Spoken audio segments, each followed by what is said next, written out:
자, 오늘은 계시록 3장의 마지막에 있는 교회, 라오디게의 교회에 대해서 알아보겠습니다. 우리가 본 것처럼 에베소 교회가 시작돼서 없어진 것이 아니라 지금까지 계속 있습니다. 썸머나 교회도 마찬가지고 그런 교회가 지금도 계속해서 있어요. 빌라델피 교회 지금도 계속해서 있습니다. 라오디게 교회는 언제부터 시작했냐면 1900년부터 시작된 교회의 현상입니다. 근데 지금은 무슨 교회 성향이 강해요? 라오디게의 교회 성향이 굉장히 강합니다. 소아시아에 있는 교회로 백성의 정의라고 하는 뜻이에요. 이 라오디게라고 하는 뜻이 여러 가지 뜻이 있는데 그걸 살펴볼 건데, 디오스폴리스, 로아스라고도 불렸는데 이것은 BC 3세기경 안티오코스 2세가 이 지역을 재건하면서 자기 마누라의 이름을 따서 라오디게라고 이 지역을, 이 도시를 부르게 되었습니다. 자, 라오디게라고 하는 이름은 정확하게 공정한 백성, 의로움을 받은 백성이라고 하는 뜻을 가지고 있어요. 이것은 또한 예수님께서 현재 우리에게 주시는 명칭이기도 하죠. 심판하기도 하고 믿는 자를 변호하시는 사역하고도 일맥상통하기도 합니다. 예수님께서는 우리를 하나님 앞에서 의롭다라고 하시는 분이시기도 해요. 그분은 자신의 피로 말미암아 은혜로 우리 한 사람 한 사람 믿는 사람을 의롭다라고 구별하십니다. 그 피는 우리를 의롭다고 하는 수단이 되고 그분의 은혜로 말미암아 우리가 의롭다는 백성을 받았고 믿음으로 우리가 그것을 경험하는 삶을 살아가고 있습니다. 자, 근데 반면에 라오디게라고 하는 그리스의 단어는 두 가지로 합성된 단어이기도 한데, 라오스, 백성이라고 하는 그릭 말과 디케, 정의라고 하는 이 합성어이기도 합니다. 그러니까 쉽게 보면 백성의 정의, 백성의 법을 얘기하기도 하지만은 다시 바꿔서 얘기하면은 교회 시대니까 무엇을 상상할 수 있냐면은 평신도의 시대라는 거예요. 자, 평신도의 시대니까 뭐예요? 오늘 문제가 뭐냐면 교회가 굉장히 다 무너져 있는데 그 무너진 이유가 뭐냐면 리더가 없어요. 리더가 누구예요? 목사님이 리더해야 되는데 목사님은 CEO예요. 누가 힘을 갖고 있어요? 주주총회가 힘을 갖고 있어요. 다시 말하면 누가 힘을 갖고 있냐면은 교회의 장로들, 교회의 집사들이 힘을 갖고 있습니다. 마음에 안 들면 어떻게 해요? 목사님들을 다 내쫓습니다. 다 목을 잘라요. 당신 아웃. 마음에 안 들면 건수 잡아서 당신 아웃. 자, 그러다 보니까 목사님이 누구 눈치 봅니까? 집사님들 눈치를 봐요. 장로님들 눈치를 봅니다. 그러니까 교회가 무너져요. 여러분이 잘 알고 계시는 목장교회, 그렇죠? 목장, 셀, 이걸 왜 하는 줄 아세요? 여러분이 이거 잘 모르시죠? 많은 분들이 이거 모르는 것 같아요. 많은 지도자들도 모르더라고. 이걸 왜 하는 거냐면, 그래서 보니까 침례교 목사님 중에 한 분이 홍콩에 가서 보니까 이걸 보니까 교회가 이렇게 해야 성장하는구나. 이제 교회가 잘 장치되는 이유 중에 하나가 이런 문제 때문에 그렇구나. 그래가지고 랄프 네이버라고 하는 목사님하고 베켐이라고 하는 목사님이 이제 어머니격 되는데, 이 사람이 티올로지언입니다. 그러니까 이 사람이 어떻게 했냐면 조영규 목사의 교회를 지역 교회를 바꿔서, 구역 예배를 바꿔서 셀 철치라는 걸 만든 거예요. 그래서 뭐냐면 셀 철치는 뭐냐면 리더십을 시프트하는 겁니다. 기존에 가지고 있었던 장로님들, 집사님들에게 권력을 빼앗아 가지고 하나님을 진정으로 사랑하는 사람에게 되돌려주는 거예요. 그러면 어떤 일이 벌어집니까? 교회 문제가 엄청나게 일어나요. 그래서 시스템을 바꾸는 거니까. 근데 한국 교회는 아무런 문제가 안 일어나요. 왜? 그냥 하니까. 그냥 하니까. 예. 그러니까 아무런 왜 하는지도 모르고 그냥 좋다니까 하니까. 그러니까 그런 거예요. 자, 그래서 이제 뭐냐면 이제 현대 교회가 문제가 뭐냐면 그런 겁니다. 자, 여기서 중요한 거는 뭐냐면 백성의 의견이, 자기 주장이 굉장히 강한 거예요. 무엇이 옳고 그르냐, 성서적으로 뭐가 옳고 그르냐, 이걸 따지는 시대가 아닌 거예요. 교회 시대가. 어떤 시대가 됐냐면 여러 사람이 단합하면 그게 진리가 됩니다. 제가 어떤 사람이 한국에서 굉장히 진리를 찾기 위해서 굉장히 노력한 사람인데, 이 사람이 하는 소리가 뭐냐면 진실이 반드시 진다라는 겁니다. 여태까지 진실이 이게 진실이라고 밝혔는데 한 번도 이긴 적이 없대요. 근데 제가 보니까 맞아요. 이 시대가 그런 시대 같아요. 자, 라우디게 교회의 사제에게 편지하기를 아멘이시오 충성되고 참된 증인이시오 하나님의 창조의 근본이신 이가 가라사대. 자, 마지막 교회의 모습이 휴거 전에 나타나는 3장 14절에 나타나는 계시록에 나타나는 마지막 교회의 모습입니다. 우리는 지금 라우디게의 교회가 아주 충만한 가운데 살고 있습니다. 자, 이 가운데 주님은 아멘이시고 충성된 참된 증인이십니다. 우리가 신뢰할 수 있는 증인 되시고 그분은 창조주의 하나님 되시는 분이시기도 합니다. 그러니까 예수님만이 진정한 증인 되시고 그분만이 진정으로 하나님께 우리를 인도하실 수 있는 분입니다. 그분의 말씀과 행위는 정확하게 창조주 하나님을 대변할 뿐만 아니라 그분 자신이 하나님이세요. 사실은 그분 하나님이 창조주십니다. 그러니까 무슨 아들이니까 신분이 낮아 그런 게 아니라 그분이 창조주세요. 이런 사람들과 예수님과 비교해서 무슨 4대 성인이다 얘기하는 자체가 얼마나 모순인 줄 알아야 됩니다. 3장 15절과 16절에 내가 내 행위를 아노니 내가 찹지도 아니하고 덥지도 아니하도다. 내가 차든지 덥든지 하기를 원하노라. 16절 내가 이같이 미지근하여 덥지도 아니하고 차지도 아니하니 내 입에서 너를 토하여 내치리라 그럽니다. 교회에 세 가지 특징이 있어요. 찬 교회가 있고 미지근한 교회 있고 뜨거운 교회가 있습니다. 그 라우디게의 교회는 미지근해요. 차지도 않고 덥지도 않고 펜스에 항상 서 있습니다. 이 미지근하다는 얘기는 사실은 무관심하다는 얘기예요. 세상과 하나님과의 경계가 없어요. 이것도 아니고 저것도 아니고 열정도 없고 뭐도 없고 교회를 다니는 것 같은데 또 신자도 아니에요. 자, 이 교회 특징은 뭐냐면 굉장히 풍요로운 교회 시대 속에 살고 있습니다. 박해가 별로 없고 안락한 삶을 살고 번영하는 삶을 살고 만족하는 삶을 살고 있어요. 하지만 주님의 영광을 위해서 하는 일은 별로 없습니다. 전도하지도 않습니다. 선교하지도 않습니다. 그러나 모임은 즐깁니다. 모임은 즐겨요. 근데 영적인 일에는 무관심합니다. 이 시대는 어떤 시대냐면 물리학자들이 자신들이 모든 과학적인 원리를 근전적인 원리를 안다고 설치던 시대예요. 19세기 초만 해도 그랬습니다. 그러다가 이제 뭐가 나오기 시작했냐면 자기네들이 이건 모르겠다고 나온 게 퀀텀 티오리입니다. 그게 뭐냐면 쉽게 얘기하면 빛이 파장이잖아요. 파장. 근데 파장인 줄 알았더니 입자예요. 그랬더니 과학자들이 뭐냐면 빛만 그런 게 아니라 그럼 입자인 줄 아는 것도 파장이 돼야지 않겠느냐 봤더니 사람도 마찬가지인 거예요. 사람도 입자와 파장으로 파장인데 입자예요. 입자인데 파장이에요. 자, 그렇게 연구하다 보니까 뭐냐면은 자기들이 상상하지 못한 새로운 세계가 열린 거예요. 그러면은 여기서부터 저기까지도 옮겨져야 되는데 왜 우리는 못 옮겨지느냐? 입자와 파장이 일치하지 않기 때문에 옮겨질 수가 없는데 어느 시대가 가면은 이 과학이 발달하면 또 이게 여기서적으로 순간 이동도 가능하다라고 하는 이야기죠. 뭐 아무튼 어렵습니다. 자, 근데 이 시대가 오니까 어떤 문제가 생겼냐면 과학적으로 다 안다고 생각을 하기 때문에 신학을 어떻게 봐요? 과학의 눈으로 보기 시작합니다. 그러면서 홍해바다가 갈라진 게 아니라 어떻게 했다? 옆에 갈대숲이 있는데 갈대로 지나갔는데 사람들이 착각한 거다. 이게 근데 이거를요, 신학교에서 다 가르칩니다. 굉장히 유명한 신학자들이 다 이렇게 얘기를 해요. 근데 이 사람들이 무지한 게 뭐냐면 여러분, 갈대숲을 걸어봤어요? 못 건너가요, 못 건너가. 마차하고 사람들이 어린애들이 노인네들이 그 지나갈 수 있다고 생각해요? 이 사람들이 과학이라는 이름으로 자꾸 엉뚱한 소리를 엉뚱한 생각을 해가지고 하다 보니까 학교에서 그러다 보니까 만약 거기서 다른 소리를 내면 좀 무식한 사람, 못 배운 사람이 되는 거예요. 그러니까 성경을 대놓고 부인하는 시대가 온 거예요. 자, 모든 교회의 최악인데 왜 그러냐면은 1960년대부터 새로운 사상이 열리기 시작합니다. 뉴 에이지 운동이 나와요.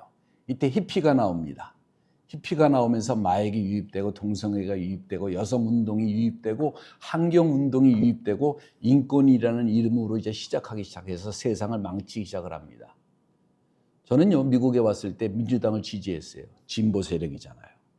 자, 보수와 진보는 반드시 필요합니다. 배가 앞으로 나가려면 보수 한쪽으로만 안 되고 진보 한쪽으로만 안 돼요. 배가 앞으로 나가려면 똑바로 나가려면 보수와 진보가 동일한 힘의 균형 갖고 나갈 때 배가 앞으로 나가는 거예요. 근데 지금 제가 그 민주당을 싫어합니다. 왜냐하면 진보가 아니라 어떻게 됐어요? 좌파가 됐어요. 좌파라고 하는 것은 뭐냐면 공산주의를 말합니다. 공산주의의 다른 형태예요. 자, 1960년대 일본에서 적군파라고 해가지고 세상을 완전히 바꾸기 위해서 폭력을 사용해가지고 유럽하고 굉장히 했는데도 안 되는 거예요. 안 돼. 이 사람들이 1967년에 파리에서 모임을 갖습니다. 회의를 해요. 이 좌파들이. 왜 우리는 세상을 변화시키지 못하는가 봤더니 가장 큰 적이 누구예요? 기독교 가치관이에요. 가정을 중시하고 교회를 중시하고 커뮤니티를 중시하고 철저한 국가관을 가지고 있는 거예요. 그러니까 이거를 무너뜨리기 위해서 가져온 것이 뭐냐면은 마약 유입, 동성애, 여성운동, 환경운동. 이들의 무기가 뭐냐면 평등과 인권입니다. 여러분, 미국의 지금 독립기념일이 바꾸고 있는 거 아니세요? 와싱턴이 초대 대통령이 아니고 콜럼버스가 아니에요. 흑인 노예가 처음 들어온 날이 미국의 건국 기념일이 돼야 된다고 민주당에서 얘기한 거 아세요? 한국 똑같아요. 한국 언제? 김구가 아니 처음에 이승만이가 한 건데 그것도 바꿨어요. 김구로. 김구 선생이 상해에서 임시정부를 만든 게. 근데 그게 김구인데 그걸 몰라요, 또 사람들이. 모르는 건지 그냥 무시하는 건지 모르겠어요. 그러니까 다 똑같아요, 지금. 미국서 하는 거, 한국서 하는 거, 세계가 지금 다 유럽이 지금 다 좌편향돼 있어요. 미국까지. 이게 지금 바뀐 거죠, 조금.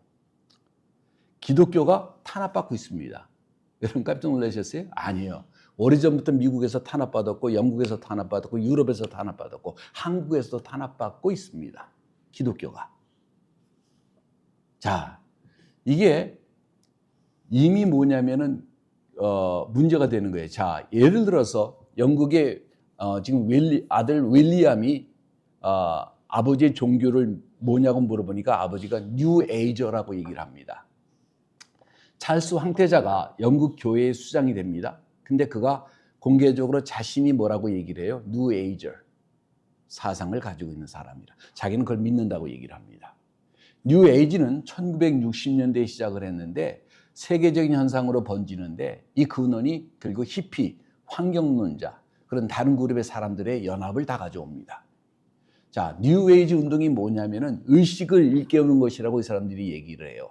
여기에는 점성술이 들어갑니다. 초월 명상법이 들어갑니다. 정신적인 능력을 향상시킨다고 얘기합니다. 채널링이 포함되어 있어요. 가장 중요한 게. 채널링이 뭔지 아세요? 채널링이 뭐냐면은 영적인 존재들과 교감을 하는 것을 말합니다. 그래서 개인의 미래를 스스로 만들 수 있다고 자기들 스스로 그렇게 생각을 합니다.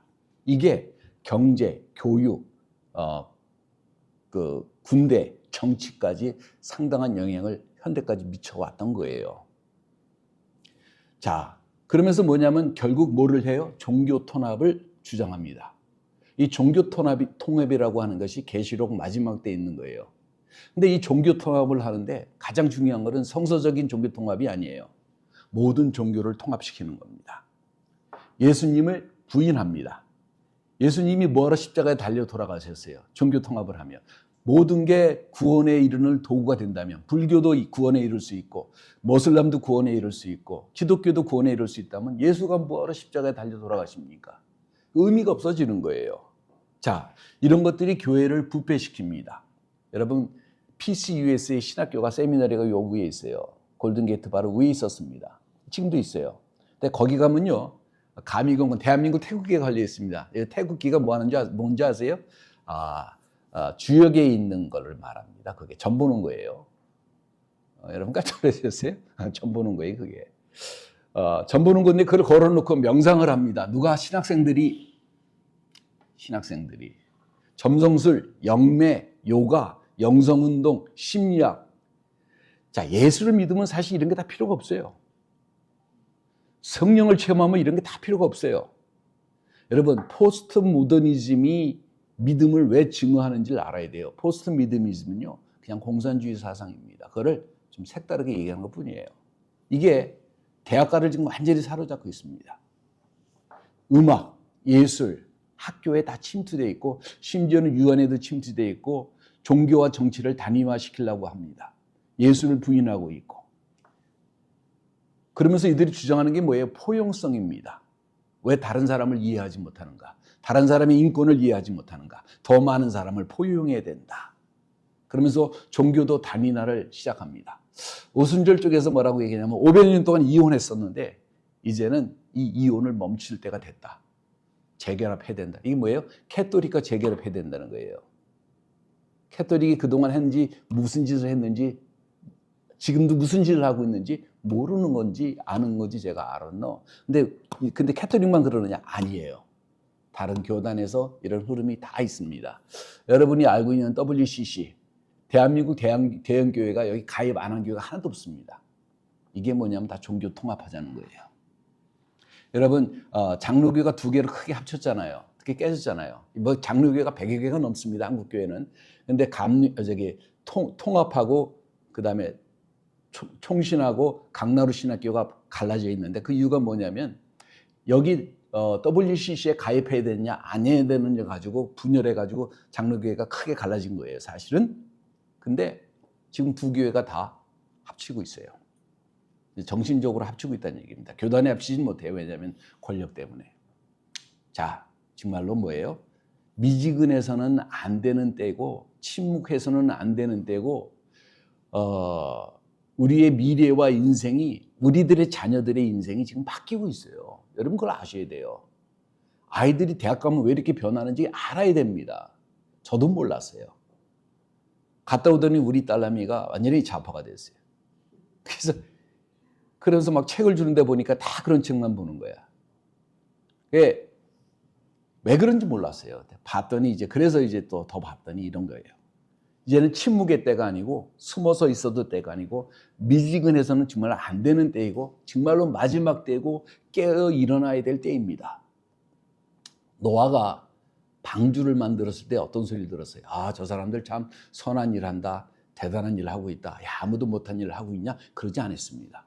저 미친놈 산에다가 배를 만들어 홍수가 와 비가 와 그때는 하늘에서 비가 안 올 때예요. 비가 안 올 때입니다. 그러니까 뭐예요? 미친놈 소리를 들은 거예요. 근데 노아는 계속 외쳤어요. 마지막 구원받으려면 이 방주를 타야 된다. 그랬는데 사람들이 뭐냐면 다 미쳤다 그랬어요. 저는 미쳤지 다 그랬습니다. 여러분 이 마지막 때 미친놈 소리 못 들으면요 여러분이 하나님 앞에서 비정상일지도 몰라요. 지금 이 시간에 예수를 막 얘기하고 증거를 하면요 이상한 놈 되는 거예요. 진짜 교회에서도 마찬가지예요. 17절 내게 말하기를 나는 부자라 부여하여 부족한 것이 없다 하나 내 곤고한 것과 가련한 것과 가난한 것과 눈먼 것과 벌거벗은 것을 알지 못한도다 이렇게 얘기합니다. 자, 교회의 시각과 하나님의 시각이 굉장히 달라요. 교회의 시각은 자기가 스스로 부유하다고 생각을 합니다. 여기가 천국이에요. 지금 너무 잘 먹고 잘 살고 부족한 것이 없기 때문에 이곳에 너무 삶이 만족스러워요. 교회를 가면서 자기 만족도 가지고 있어요. 지금 세상 얘기하는 거 아닙니다. 교회 얘기하는 거예요. 교회 얘기. 믿음은 없지만 가서 교회 가서 좋은 소리 듣고 내가 좀 적선하는 기분으로 좀 돈 좀 내고 그러면서 자기 만족을 갖는 거예요. 근데 하나님이 보시기엔 영적인 측면으로 보면은 하나님의 측면에서 보면 너무나 불쌍하고 가련한 존재들이에요. 건물, 헌금, 재정상태, 대형교회 이게 말세교의 특징이에요. 넉넉해 보입니다. 모든 것이 다 풍요로워 보여요. 여러분 한국의 대형교회 장로님 되기가요 국회의원 되는 것보다 더 힘들어요. 그거 아세요? 엄청난 파워입니다. 자, 복음은 간단합니다. 돈이 우리를 구원하지도 못하고 사회적 지위나 사람들의 인정이 우리를 구원할 수가 없어요. 근데 사람들은 그렇지 않습니다. 어떻게 생각하느냐면은 내가 이런 걸 가졌기 때문에 내 스스로의 만족이 다 되는 줄 알아요. 눈으로 보아도 보지 못하고 귀로 들어도 듣질 못해요. 깨닫지를 못해요. 왜? 내가 만족스러운데, 내가 부족한 것이 없는데, 내가 하나님 앞에 무릎을 꿇고 눈물을 흘리고 가슴을 찢으면서 주님 내가 죄인입니다. 나를 불쌍히 여기소서 라고 기도하는 사람이 어디 있냔 말이에요. 지금 교회에서. 다 내가 잘났는데, 내가 의인인데 죄인이 없어요, 교회에. 나의 부끄러움을, 정말 나의 부족함을 안타까워하고 부끄러워하고 눈물을 흘리고 그것 때문에 좌절하고 하나님 예수 이름을 부르짖는 사람이 이 교회에 있냔 말이에요. 만족스러운데. 이 교회 싫으면 저 교회 가면 돼. 이 목사 싫어? 그럼 저 목사 가면 돼. 교회 목사 싫어? 갈아치우면 돼. 근데 뭐가 문제야? 문제가 하나도 없는 거예요. 근데 하나님 뭐라고 얘기하시냐면 18절에 내가 너를 권하노니 내게서 불로 연단한 금을 사서 부유하게 하고 흰옷을 사서 입어 벌거벗은 수치를 보이지 않게 하고 안약을 사서 눈을 발라 보게 하라고 얘기를 합니다. 하나님의 용광로로 금을 만들려고 여러분을 녹이고 있는 거예요. 시련이라고 하는 것은 그런 겁니다.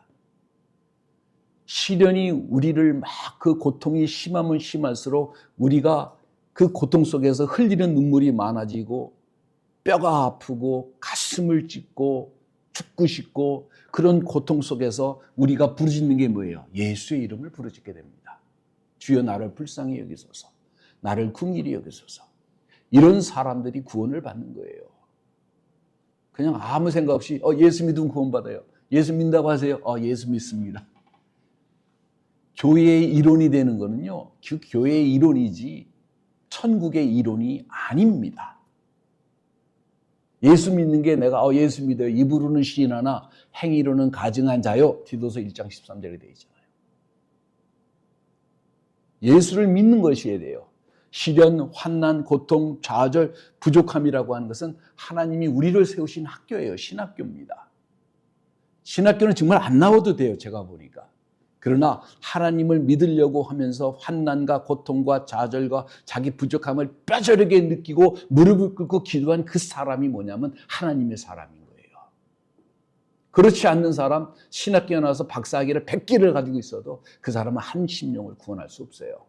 교회는 만들 수 있죠. 사람은 모을 수 있죠. 근데 내가 눈이 가려져 있는데 진리가 뭔지를 모르는데 알겠어요? 철학 얘기는 하고 있겠지. 그러니까 뭐냐면 주님께서 뭐라고 그러세요? 금을 사서 부유하게 하고 흰옷을 입어서 벌거벗은 수치를 보이지 않고 안약을 사서 눈을 발라 보게 하라고 하는 것입니다. 여러분 영안이요. 기도하다가 뚫리는 영안은 어떻게 보면 그건 아무것도 아니에요.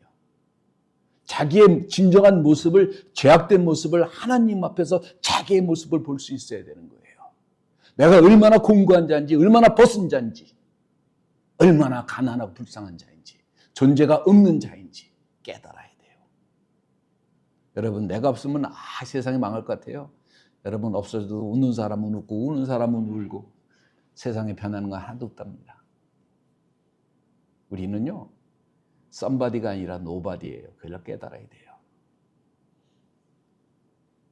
베드로전서 1장 17절에 너희 믿음의 시련이 불로 연단하여도 없어질 금보다 더 귀하여 예수 그리스도에 나타나실 때에 칭찬과 영광과 존귀를 얻게 하려 함이라. 여러분이 정말로 옷을 입음으로 보라 내가 도적같이 오리니 누구든지 깨어 자기 옷을 지켜 벌거벗지 아니하고 다니지 아니하며 자기의 부끄러움을 보이지 않는 자가 복이 있도다. 계시록 16장 15절의 말씀입니다. 고린도후서 5장 3절에 이렇게 입으면 벗은 자들로 발견되지 않게 함이라. 안약을 바르라고 그러잖아요. 전도서 9장 8절에 내 의복을 항상 희게 하여 내 머리에 향기름을 그치지 않게 할지니라 얘기를 합니다.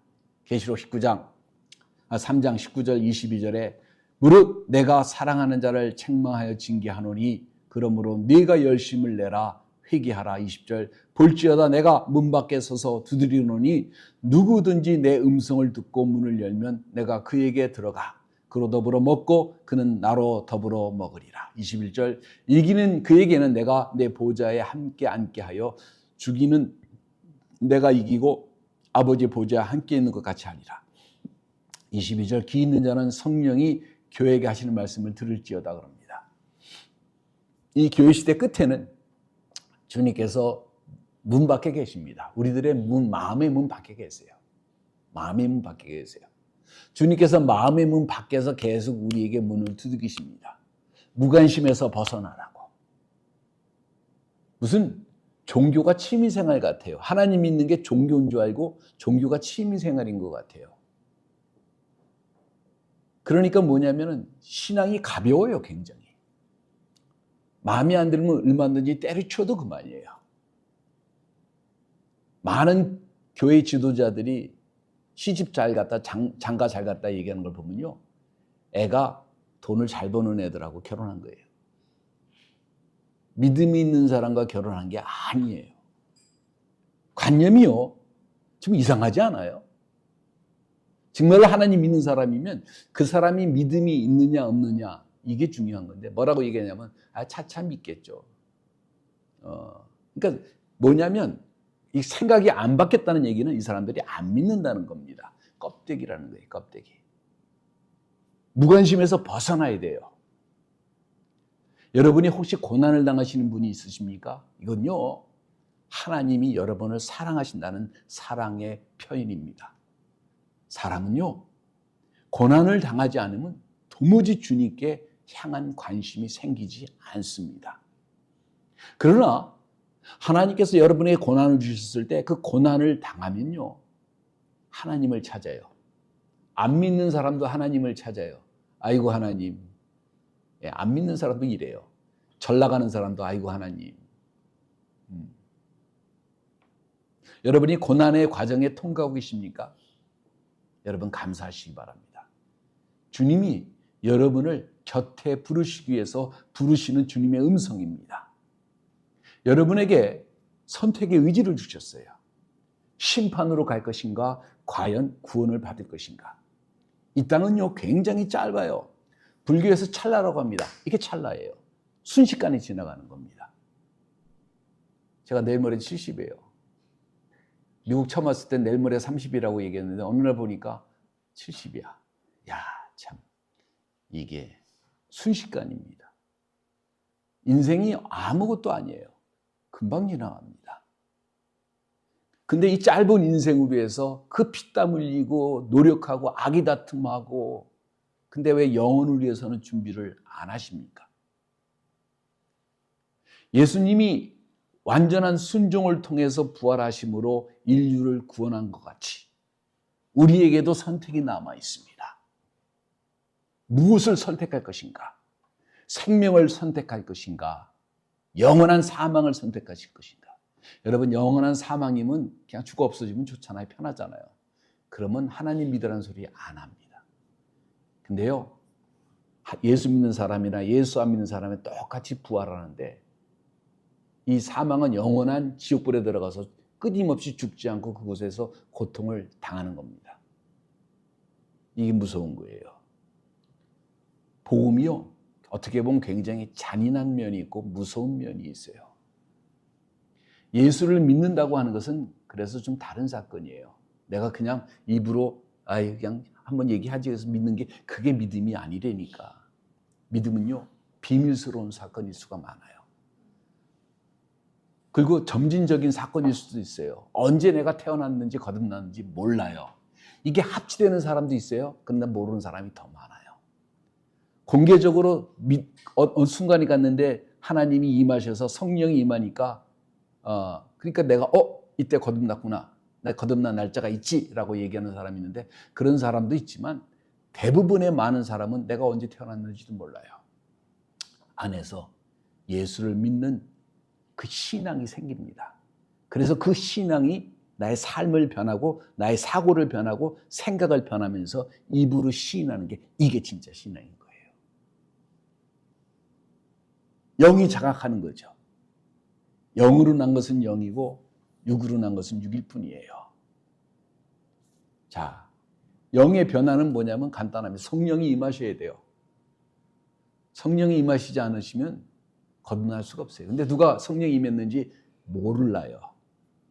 그리고 우리가 손으로 하지 아니하는 할례, 곧 그리스도의 할례를 받는다고 골로새서 2장 11절에 얘기하잖아요.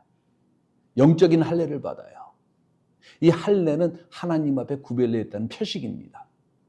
곧 육신의 몸을 벗는 것이니 영혼과 육신이 갈라집니다. 그러면서 우리가 뭐냐면 영적인 군사로 변하는 거예요. 우리가 싸움을 합니다. 전도라고 하는 것은 사단의 자식을 우리가 뺏어오는 거예요. 싸움이에요. 영적인 싸움이에요. 봉사를 하거나 기도를 하거나 섬기거나 모든 것을 뭐냐면 완전히 각도가 달라집니다. 관심이 나에게 있지 않아요. 하나님의 영광에 있어요. 봉사를 하는데도 하나님께 드리기 때문에 묵묵히 합니다. 내가 뭐 했는데 이런 소리 절대로 안 해요. 내가 뭐를 했는데 이런 소리 절대 나올 수가 없죠. 그러면서 하나님의 자녀로 인정을 받는데 양자의 영을 받은 거예요.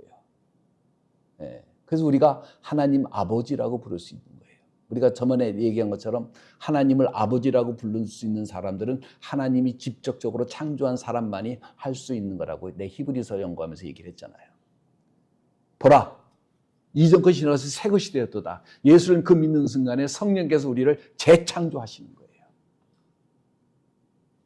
그래서 성결의 영을 받고 죽지 않습니다. 우리는 죽지 않아요. 예수님의 제자들이 다 십자가형을 당하고 다 억울하게 다 죽었지만 그 누구도 죽음을 두려워하지 않았어요. 왜 그 사람들이 그렇게 변했을까요? 바로 성령의 영을 받았기 때문에, 하나님의 자녀가 되는 것을 알았기 때문에, 죽음이 단지 육신의 몸을 벗는 것인 것을 알았기 때문에, 우리가 빛의 자녀인 것을 알았기 때문에, 새로운 피조물이 됐다는 것을 깨닫고 그렇게 살아갔기 때문에 변하는 거예요. 정말로 우리가 변해야 됩니다. 변화의 시간이 얼마 많이 남지 않았어요. 성서적으로 주님을 기다리는 그 학자들 중에 많은 저명한 학자들이 이렇게 얘기를 합니다. 휴거는 지금 당장 일어나도 이상하지 않다. 주님께서 준비가 다 됐어요. 물론 조건이 있습니다. 성전이 만들어져야 돼요.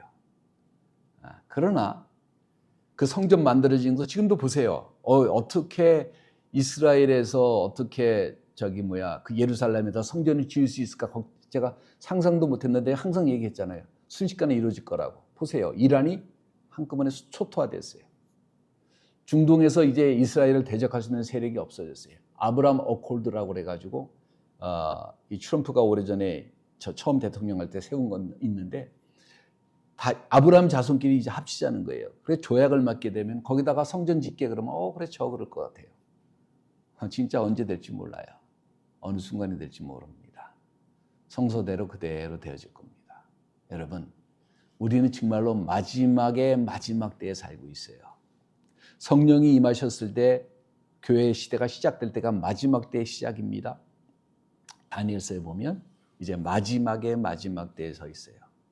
이제 다니엘이 예언한 마지막 7주간이 시작될 수 있는 시간이 점점 가까이 오고 있습니다.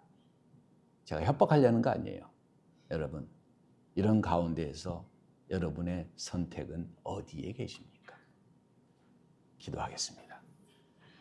주님, 감사와 찬송과 영광과 존귀를 아버지 앞에 돌립니다.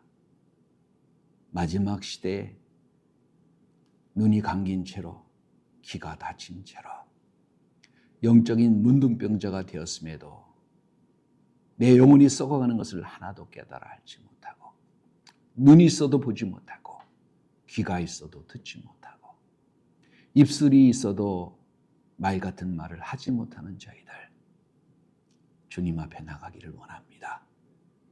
보혈의 피로 다시 한번 씻어주셔서 눈을 뜨게 하시고 귀를 열어주시고 문둥병처럼 썩어버린 심령이 새롭게 태어나게 하셔서 주의 말씀을 듣고 주의 영광을 바라보고 심령이 성령으로 충만하여 입을 열어 예수 그리스도는 우리의 구원이신 것을 외칠 수 있도록 새롭게 하여 주시옵소서. 이 메시지를 듣는 한 사람 심령을 새롭게 하여 주시옵소서. 감사와 찬송과 영광을 아버지 앞에 돌리며 예수 그리스도의 이름으로 기도합니다. 아멘.